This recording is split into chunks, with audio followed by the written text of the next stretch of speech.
Okay, you guys ready to roll here? So I was just peeking at the calendar. It looks like we've got Monday off, right? So what we're going to do is today we'll do our lecture on pH and cations and clays. And then I'll give you time for review tomorrow. And then I've got a little pH assignment for you to do. So let's not have class tomorrow. Like I said, this one's kind of a big one. We'll chug through the whole thing. Usually I break it up into two, but we'll chug through the whole thing. Give you tomorrow to if you want to review it, and then there will be an assignment due at the end of the day on Friday, and that's a pH calculator. And that should be it's not too hard. I only made it like 10 points. It's pretty easy. So, and then the next time that we'll meet then will be on Tuesday, where we're going to do our pH lab in person. So plan on meeting again on Tuesday. Do you guys want to go over the base saturation calculations at all, or were you all pretty comfortable with that?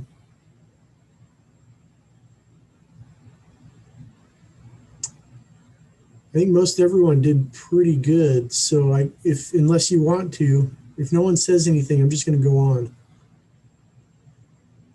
Okay. All right, let me share my screen here and let's do this.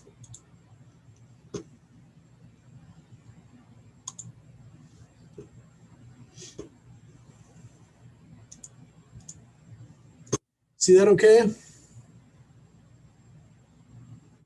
No, now you can. There we go. All right.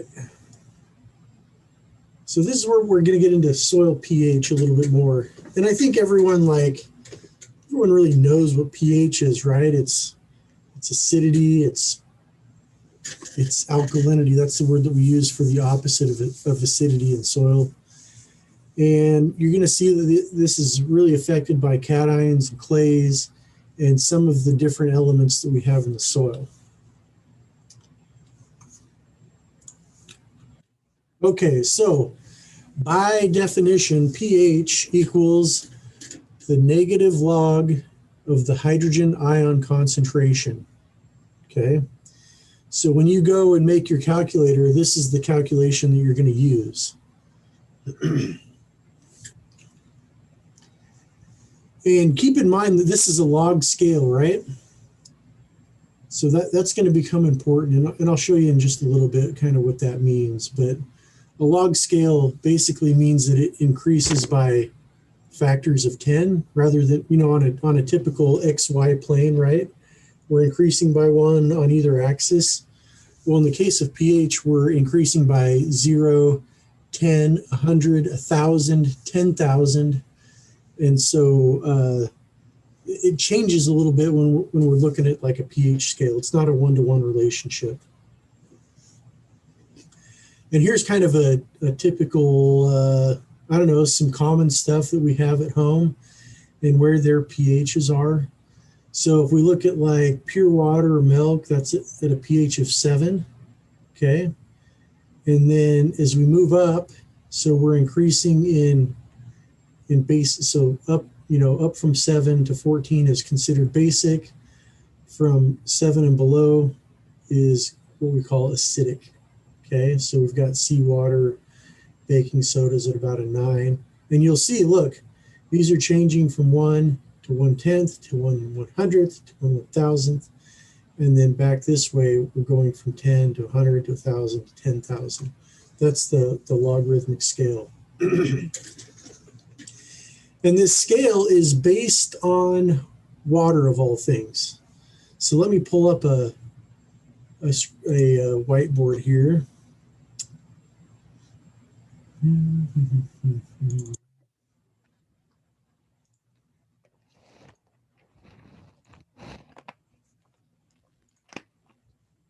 All right, here we go.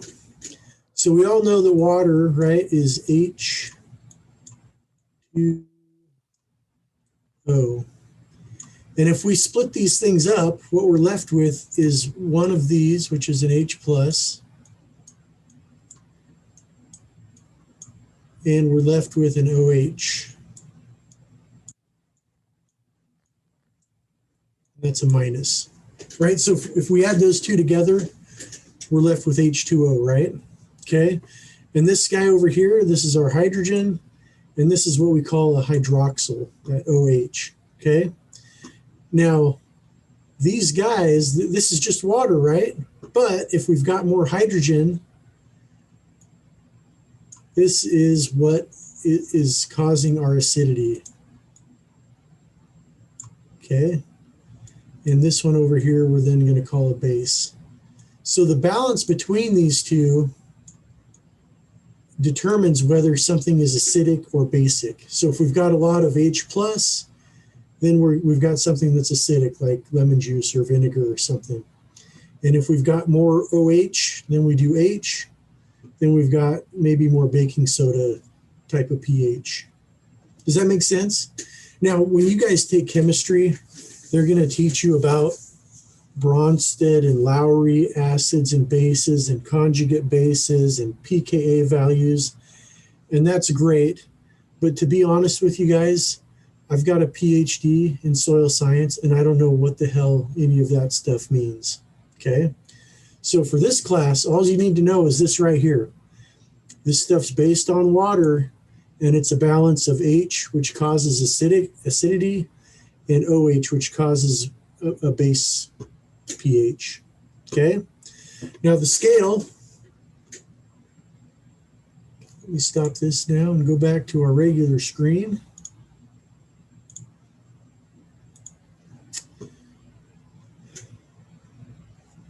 Okay.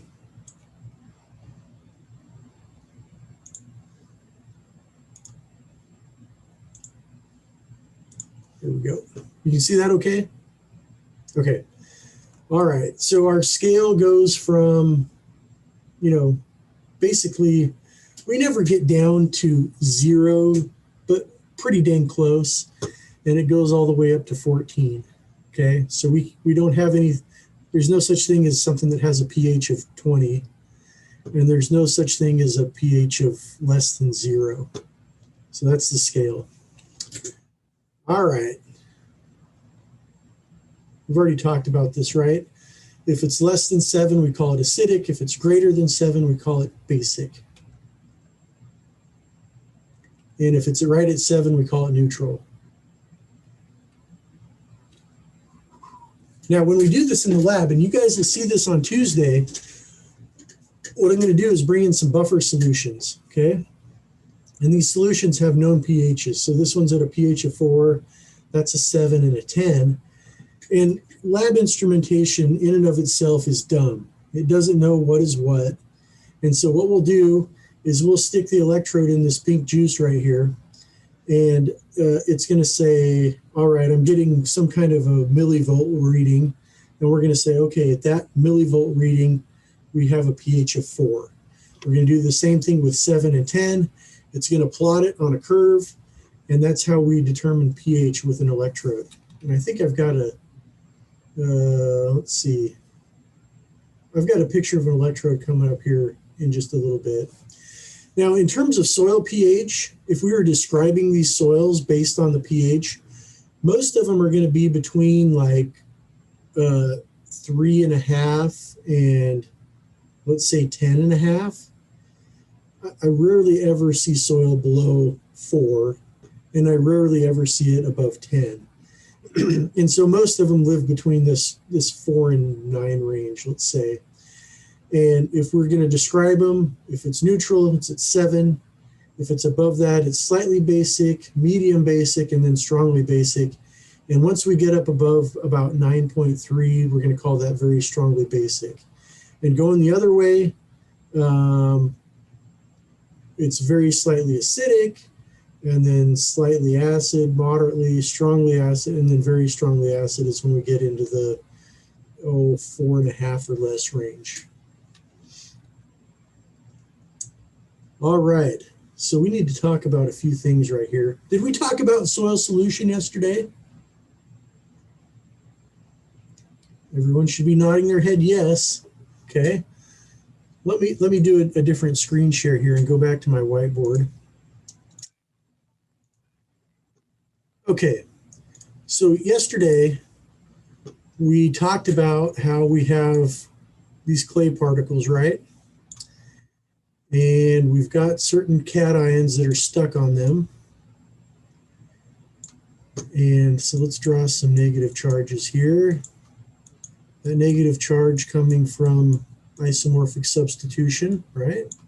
So let's say we've got a calcium there and a magnesium. Maybe we've got an H on there and a potassium. That's a K. And maybe another calcium. Okay. These guys that are stuck on the clay particles are what we call exchangeable ions, okay? Now, those, again, are in equilibrium with what is in solution. So we'll just make a nice-looking swimming pool right here because that's going to remind us that it's in solution. So we've got calcium out here and magnesium and potassium and some hydrogen. Okay, so these are exchangeable ones. These are solution. All right. Now, when we measure soil pH, what we do is we take the soil, and you guys are going to see this on Tuesday. We're going to take 1 part of soil and mix it with 1 part of water. Okay. Now, knowing what we did yesterday, if we try to extract all this stuff with water, what fraction are we going to get, Chris?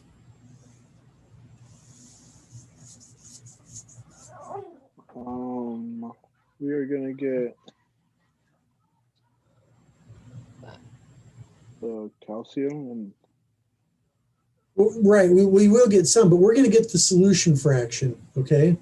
Remember, the water is not strong enough to strip these off of the clay sites, okay? So when we measure pH in water, we're actually only measuring this pool out here, okay? If we want to measure the exchangeable acidity, so let's say we want to measure this guy, we've got to do something a little bit different, right? We can't just add water and expect to get that hydrogen off of there. So just keep in mind that when we do one of these, and we call it a 1-to-1 pH, in water, we're only actually measuring this solution portion of it. And it's crazy, guys. This solution portion actually makes up very little of the total acidity. There's actually much, much more acidity in the exchangeable fraction, okay? But that's what we do because it's easy. All right, let me clear that and go back to here.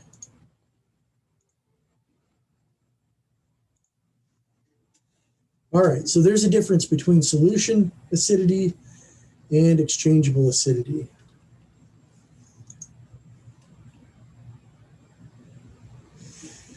Now, we can, based on where we live, we can expect certain soil pHs, okay? So around here where it's dry and hot, we're going to expect to have what we call calcareous soils, okay? This calcareous being derived from calcium, okay? Calcium is a huge driver in the soil pH around here, so we tend to have, pHs of 7 and up. Once we go up above about 8.3, that's when we get into what we call a sodic range. So that would be a soil that is dominated by sodium, which is bad, right? We know that's bad because it's going to disperse our clay particles and cause all kinds of problems. As we move towards Western Washington, where it's a little bit wetter and humid, our pHs are going to start dropping. In the forest, we can expect to have a pH between about 4 and 5. And then under 5, that's what we call acid sulfate soils. Those are pretty rare, actually. I don't see those a lot. But when we get into pHs that are super low, that's where we have what we call an acid sulfate soil. All right, so knowing, a little bit about regions in the US, let's say that we're in Houston, Texas, Joe. And what kind of soil pH do you think we can expect there, based on climate in Houston, Texas? 6 to 8. Oh, Yeah. Yeah, I mean, that's going to be a pretty humid area, a lot of rainfall. So we're going to have a low pH soil. Mackenzie, what do you think we'd have in like Nevada? I think it would maybe be about the same or a little bit lower than Houston. Lower pH or higher? Lower pH. Well, let's see. Let's talk about the desert in Nevada. Very little rainfall, not much humidity. We're probably more likely going to be in this calcareous range in Nevada. I guess, if you go up in the mountains or whatever, you probably had Reno on the mind. Reno might be down in this area here because they've got forest soils. But in the desert, we're going to be dealing in this range right here. All right, clear as mud. Okay, let's move along.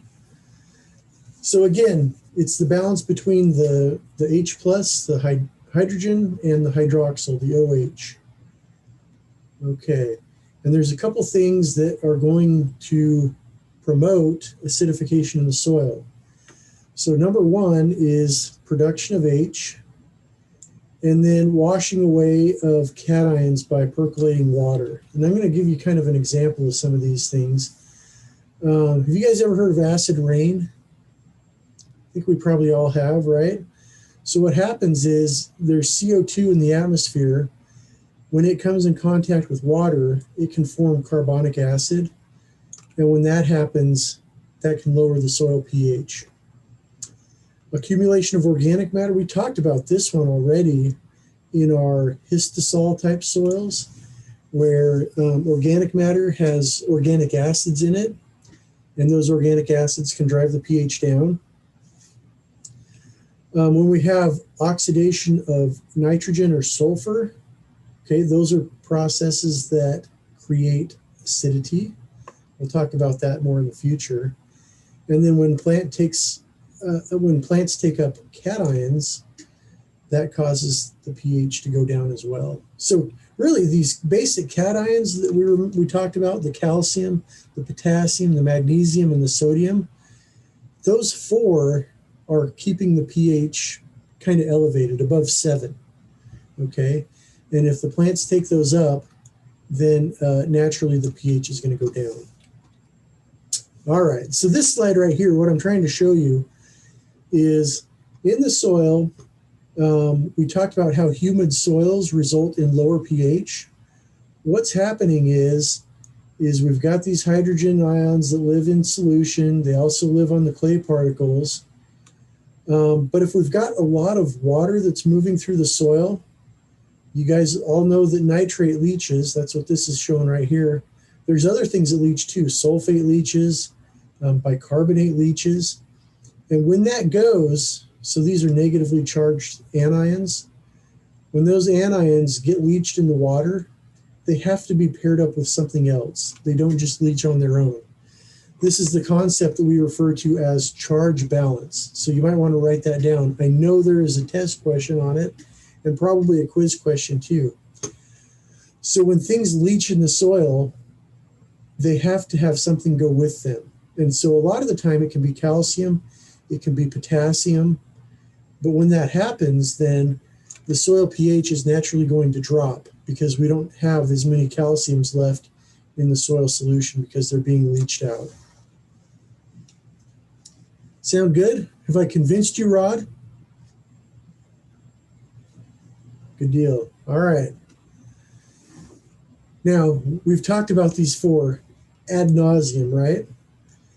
These are the basic cations. There's also acidic ones. We know that hydrogen is one of them, but also iron.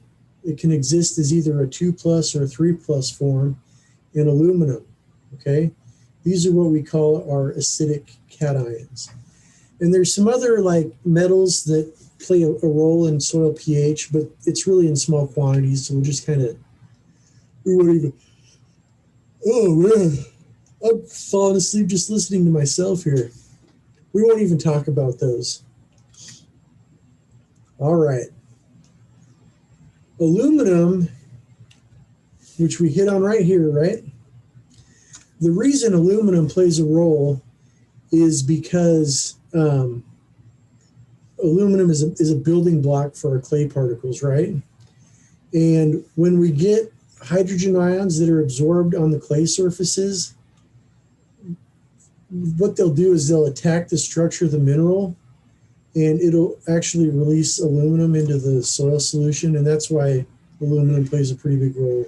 We don't need to remember much more other than in really low soil pH instances, we tend to have a lot of aluminum present. And it's kind of interesting that, you know, aluminum kind of comes and goes, right? So if our pH gets down to like a 5.5, the soluble aluminum goes through the roof. But as soon as we hit like 5.6, 5.7, 5.8, it almost completely goes away. It's not that it's not there anymore. It's just in a different form that doesn't affect the plants. All right, we don't need to talk about this anymore.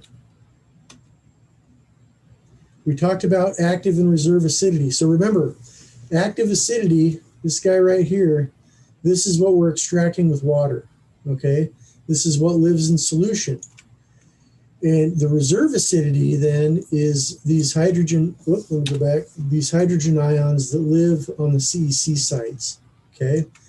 We cannot extract them with water. And so usually what we'll do in the lab is we'll use like a dilute salt solution, such as calcium chloride, and we'll do our extraction that way. Okay, who wants to be challenged today? I think Lily has a face to be challenged today. Unmute yourself there. So I'm gonna run a hypothetical by you, and I want you to tell me what's going to happen now that you know all about soil pH and reserve acidity and all this stuff. Okay, if we have a soil and we extract it with water, and we measure the pH, and the pH is 7, we're going to take that same soil and we're going to extract it with calcium chloride. Okay. What can we expect that soil pH to be? Lower. Versus, yes, you did it. I'm so proud of you. Yeah, it's going to be lower because this calcium is going into the soil colloid and it's stripping off all the hydrogen that lives on the clay particles. And that hydrogen then goes into our bucket that we're going to measure the pH on. So that's exactly what happens. Good job. All right, and this leads us to what we call buffering, okay? And by definition, buffering is a resistance to change. And in this case, it's a resistance in change to pH. And soils, as you guys might expect, will vary in their resistance to pH change. So, let's see, who should I pick on next? Garrett. You've got a face for someone that wants to be picked on. Okay. Now, let's compare sandy and clay soil. Okay. One of them is more highly buffered than the other. Which one would you expect and why? I'm going to say sandy because I think it would be more resistant. I don't know, because I just know we've talked about the hydrogen being stripped off of clay particles easily, and so it has less clay particles. So that's my guess. Okay, you're exactly wrong, but you gave the perfect explanation. Okay, let me pick up where you left off. If we have a sandy soil and very few clay particles on there, and there's not very much to strip off, then we can change the pH in a heartbeat, okay? On the other hand, if we've got a clay soil and there's a lot of surfaces, there's a lot of surface area, there's a high CEC, in order to change that pH, we're going to have to add a bunch of crap to it in order to make it change the pH. So your explanation was perfect, but it was wrong. Okay. Okay, so that's what this is showing right here, okay? We've got kind of a solid line right here, okay? And we've got this dashed line right here. And we can see that these things aren't buffered exactly the same. And this isn't the one that I want to show you, but you can see soil pHs and buffering changes depending on what's doing the buffering. So let's move on. Okay, yeah, pH is important, guys. So in my lab, I bet pH is the #1 test that we do. Like we let people decide what they want to do. And pH is probably #1. We do more pH tests than we do anything else. And the reason is that there's a lot of things that we can infer about a sample based on the pH, okay? It tells us a lot about nutrient availability. It tells us a lot about salts. It'll tell us about what crops will do well, because some, depending on what crop we're growing, some of them love low pH, others do not. So it's easily measured. Even if you want to do it in the field, you can get like these, I don't know, they're little kits that you can use, or even like a cheap pH probe can be bought. Yeah, it's pretty easy to do. This is how we do it in the lab. This guy right here is a pH electrode, okay? And the way the electrode works is inside of here, you can't really see it, but there's like a solution inside of here, okay? And what it does is it measures the electrical current between this solution and what we're trying to measure. And then that difference is used to calculate pH. Fortunately for us, these instruments have a little bit of a brain, and so we don't have to like do all this funky math. It does it for us. So on this one, you can see that the pH is about 6.1. Oh, here's our electrode. You can see it down here. There's kind of a little faint. That's where the electronics live. There's a coil in here.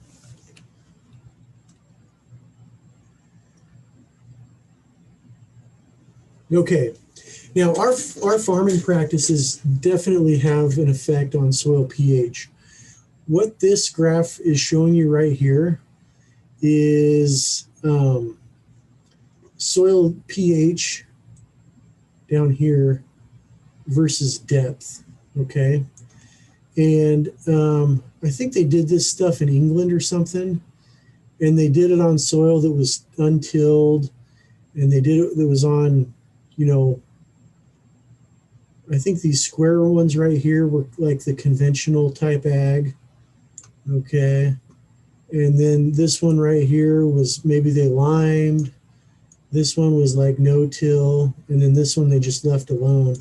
And you can see that the ag practices certainly, this is at time equals 0. The pH was at about at a 6.3. But over time, and with our agricultural practices, it dropped down to about a 4. So to say that, I'm not saying that that's like a good or a bad thing. It's something that we have to manage. But definitely our practices have an effect on soil pH. Okay, aluminum's bad. It causes toxicity. Manganese can do the same thing. It's not as widespread, but keep an eye on manganese. What I'm trying to convince you of right here is that, look at this soil aluminum number right here. And I told you before, as we get to about a pH of a 5.5, that aluminum number starts to skyrocket, okay? And if you look at like a root length compared to pH, so at a pH of 6, we've got nice root length. But once that aluminum, or the pH gets below about 5.5, you can see that our root length takes a nosedive. Same thing with manganese, okay? In this case, they're showing the pH. We're starting out at a 6.5 and dropping down to a 5, and the effect that has on yield, okay? So this is percent of maximum yield. The black line's yield. This is tissue right here. So as the pH drops from 6.5 down to 5, we pick up a lot of manganese in the tissue, and our yield goes down. It suffers for it. Okay, this is a good one right here, guys. You see these white areas right here? The thickness of that white area is kind of an indicator of availability. So let's look at phosphorus, for example. Phosphorus is at its thickest between 6.5 and 7.5. So this area right here. This is where phosphorus availability is maximized. Now, as we move towards a lower pH, what is happening, Wade? Becoming less and less available. Right. So I told you before, pH is important because it tells us a lot about availability. So if we get our soil report back and we've got a pH of 5.5, right off the bat, Wade's going to know that my phosphorus is not as available as if it was above 6.5. So you see how that works? Now, once we get above 7.5, again, it shrinks down and then it opens back up. We don't really want to deal in this 9.0 range. So really what I want to show you here is that as pH decreases, these guys right here, iron, manganese, boron, copper, and zinc, these are all the transition metals except for boron. As the pH decreases, they become more available. That's good, right? Right, Madison? It's good to a point, okay? We do want to have these things available to our plants, but if we get too low and they become too available, that's when they become toxic, okay? And so toxicity we want to avoid. So keeping our pH between, ideally, we say between 6.5 and 7. That's where we're gonna be at the maximum for all of these plant nutrients.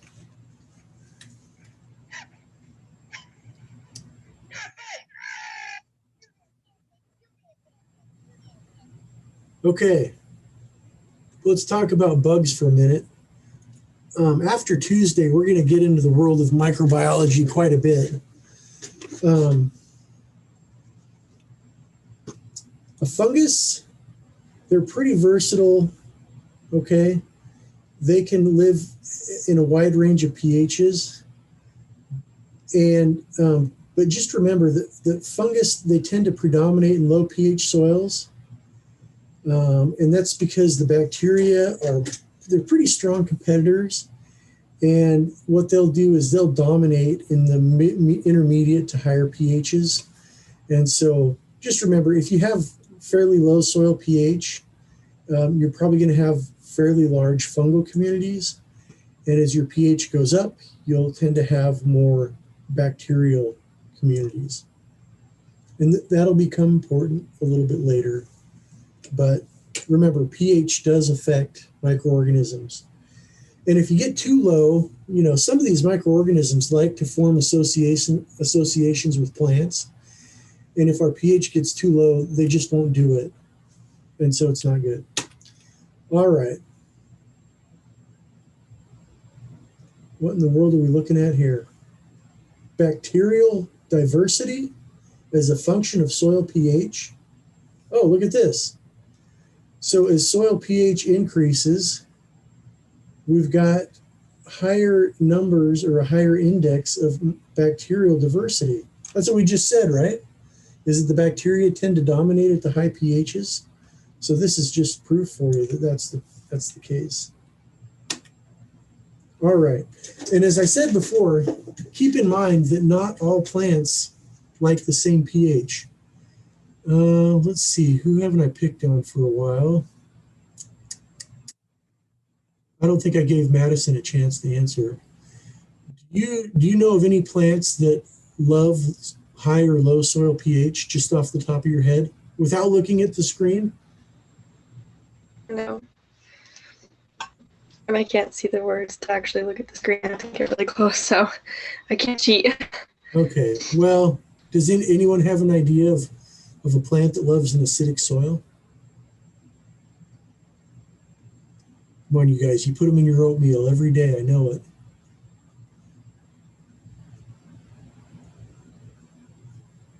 Is it oats? Actually, oats like higher pH. I was trying to get at blueberries. You guys not put blueberries in your oatmeal? Okay. Yeah, so blueberries are one of the prime examples, and it's listed on here. I know you can't see it, but it's right there. Blueberries and cranberries, they love low soil pH. Things like azaleas, okay? If you try to grow a blueberry in a high soil pH, it is not going to work. They will die. Okay, and things on the other end, alfalfa, asparagus, these things prefer to have a higher soil pH versus a lower. So just keep that in mind. Got to pay attention to your pH when you're trying to grow different crops. Now, these guys have potatoes. Does anyone grow potatoes around here? I think so, right? Between what, 4.5 and almost 6? Excuse me, I'm gonna cough for a second.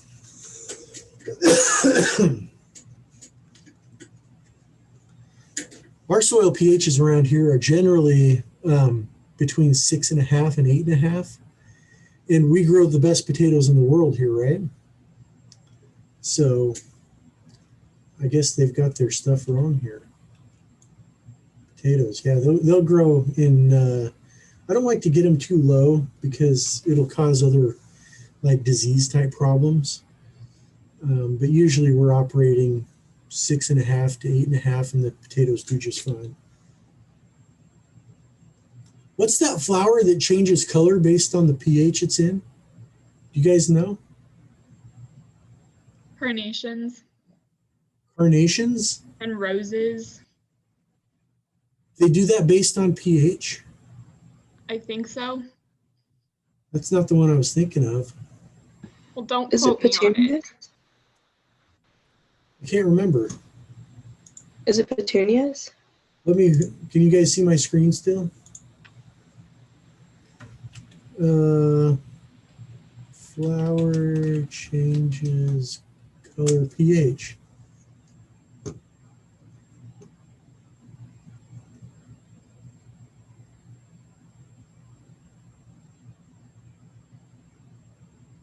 I was thinking of hydrangeas.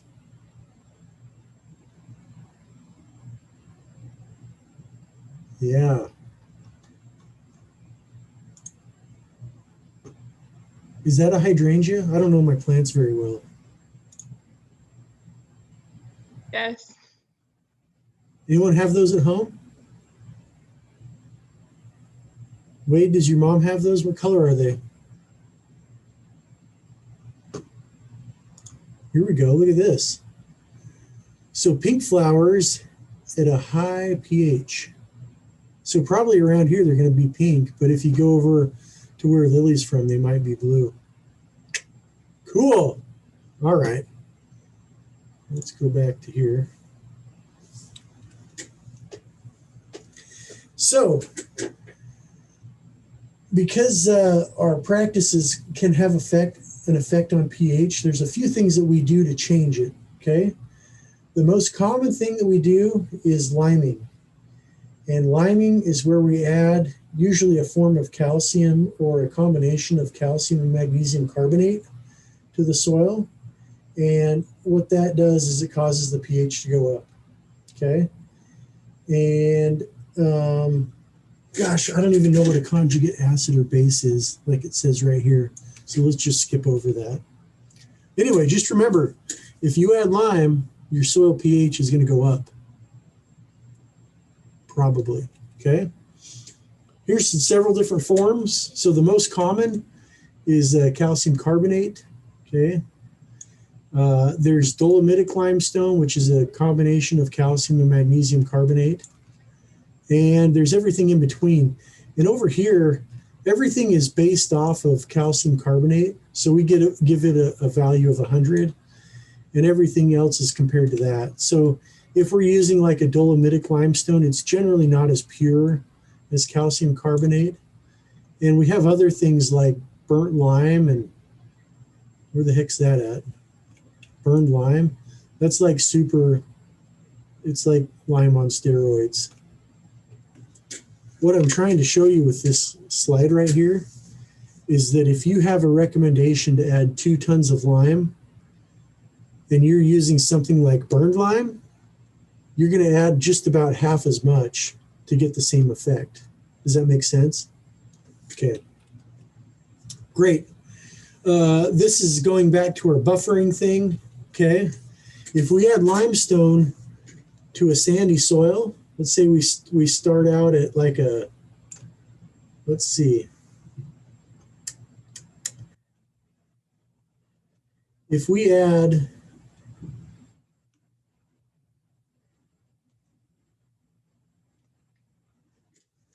ground limestone, if we add 4.5 tons of lime, it's going to raise the pH of our sandy soil to about a 6.5. Now, if we have a clay loam soil over here, it's going to take 20 tons. Okay. So what I'm getting at and trying to show you here is that a clay loam versus a sand versus a loam's right here. These things are wildly different in their buffering capacity. And so the applications that we need to make in order to affect a pH change are very, very different. Okay. And you can see it. Look, here's the CECs right here. So a sandy soil might have a CEC of 5. And as we go up, 5 points on every one, we're increasing from 4.5 to 7 to 9.5 up to about 15 and then 20.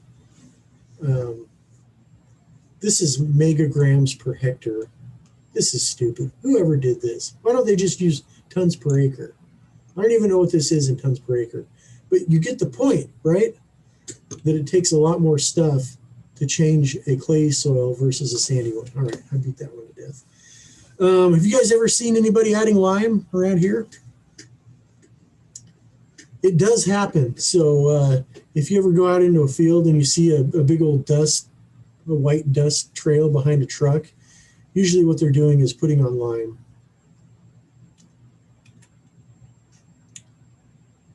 All right, alternative ways.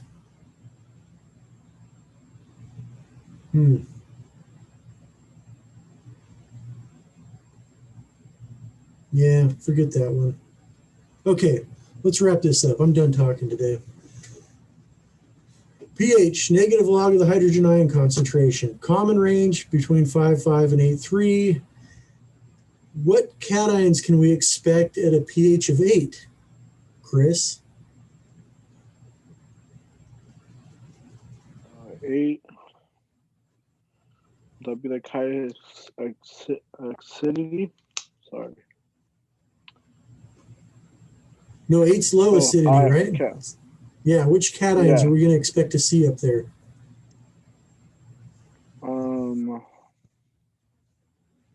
Remember the 4 that we used our base saturation calculator for? The calcium and yep, hydrogen and stuff. Well, yeah, not hydrogen. It's calcium, magnesium, potassium, and sodium. Yep. Okay. And then, Joe, when we get down to a 5.5, what are we going to expect to find down there? More like aluminum and other metals. Yep. And hydrogen, of course. Good. All right. Good. Let's keep going here. That's it. I want to really quickly show you guys something on Excel here. So let me pull up my Excel.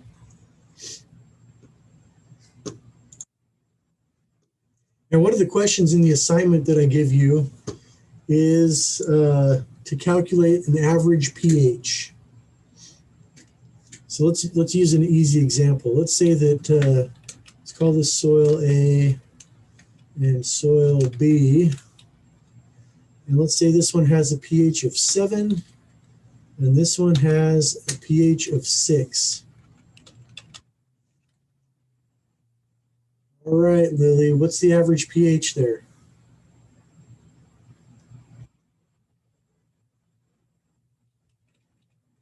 $6.5. No. I set you up like that on purpose. I'm sorry. I shouldn't yell at you. It's not. Okay. And I'm going to show you why. All right. Now, one of the things that you need to do in your calculator is not only do you need to calculate pH from the negative log of the hydrogen ion concentration, right? We're going to go the other way too. And this is a benefit of you guys showing up to class because the people that aren't here aren't going to know how to do this. Okay. So what we're going to do to figure out the hydrogen ion concentration is we just go equals 10 to the negative pH. Okay. This is, remember, pH is the negative log of the hydrogen ion concentration. This is the bass backwards of that. Okay, write this down. You're going to want to know this. Okay, so there's our hydrogen ion concentration. And I want to do this with this one too, so I can just drag it down. And I made this easy, right? If you count these over, 1, 2, 3, 4, 5, 6, 7. The pH is 7, right? And 6, 1, 2, 3, 4, 5, 6 decimal places, right? So if we go right here and say equals average, highlight these guys, we're almost done, okay? So now what we can do is we can go over here and say equals negative log of this number. And this is gonna blow your mind, Lily. It is not 6.5. Watch this. It's actually 6.25. And the reason it's that way is you got to remember that this one right here, the 6, is 10 times more acidic than the 7. And so if we say that these have a 1-to-1 relationship and say that the average is 6.5, we're wrong. Okay? That was a lot to lay on you guys for one day. But I think you can manage. So if you want to, like I said, tomorrow go back, review the slides, do the pH calculator assignment, and I think after that it'll make a lot more sense. Okay, is there anything you want to go over again? Because we do have a few more minutes here. When is our next quiz? Gosh, I kind of think it's going to be early next week. Yeah. Yep.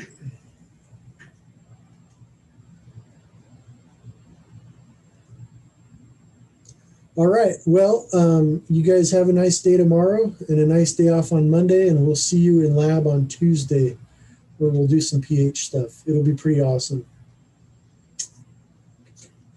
Okay. Thank you. Yeah, see ya. See ya.